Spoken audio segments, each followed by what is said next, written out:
भोंदू अशोक खरातच्या संदर्भातली एक महत्त्वाची अपडेट येते ती म्हणजे अशोक खरातची प्रकृती अचानक बिघडली अशी माहिती आपल्याला सूत्रांनी दिली आहे। एसआयटी चौकशी सुरू असतानाच खरातची प्रकृती बिघडली।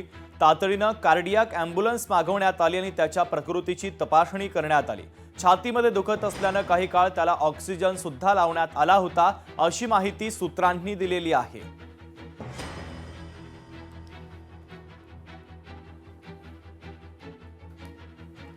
तर महत्त्वाची बातमी भोंदू अशोक खरातच्या संदर्भातली आपण पाहतोय। अशोक खरातची प्रकृती अचानक बिघडली।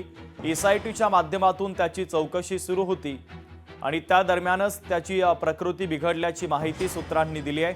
तातडीनं कार्डियाक ॲम्ब्युलन्स मागवण्यात आली आणि त्याच्या प्रकृतीची तपासणी करण्यात आली। छातीमध्ये दुखत असल्यानं काही काळ त्याला ऑक्सिजन सुद्धा लावण्यात आला होता अशी माहिती आपल्याला सूत्रांनी दिलेली आहे।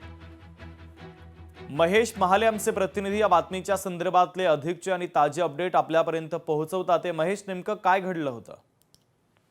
शुभम, भोंदू अशोक खराताची एसआयटीच्या चौकशीच्या दरम्यान तब्येत बिघडल्याची माहिती जी आहे ती सूत्रांकडून मिळालेली। खरं तर 2 दिवसापूर्वी ज्यावेळेस त्याला न्यायालयामध्ये हजर करण्यात आलं होतं त्यावेळेस त्याच्या वकिलांनी देखील ही माहिती दिलेली होती का अशोक खराताच्या खांद्याचं ऑपरेशन झालेलं आहे, त्याच्यामुळे त्याचं डोकं दुखतं, त्याला फक्त पेन किलर न देता न्यूरोसर्जनकडे दाखव अशी विनंती देखील केलेली होती। मात्र काल चौकशीच्या दरम्यान भोंदू अशोक खराताला कार्डियाक ॲम्ब्युलन्स मागून त्याची प्रकृतीची तपासणी करण्यात आलेली। त्याला डोकेदुखी, मळमळ व उलटीचा त्रास झाल्याची माहिती आहे, ती देखील माहिती मिळालेली। चौकशीच्या दरम्यान अशोक खराताच्या अचानक छातीत दुखत असल्याने काही काळ त्याला ऑक्सिजन देखील लावण्यात आलेलं होतं। एकूणच त्याची प्रकृतीच्या संदर्भात एसआयटीच्या अधिकाऱ्यांनी तात्काळ दखल घेत कार्डियाक ॲम्ब्युलन्स मधून त्याची चौकशी केलेली आहे आणि योग्य तो उपचार केलेला आहे। आता अशोक खराताची प्रकृती देखील स्थिर असल्याची देखील माहिती जी आहे ती प्राप्त होत आहे। अगदी महेश, अत्यंत महत्त्वाची अपडेट या बातमीच्या संदर्भातले पोहोचवलेले आहे। तुर्तास धन्यवाद।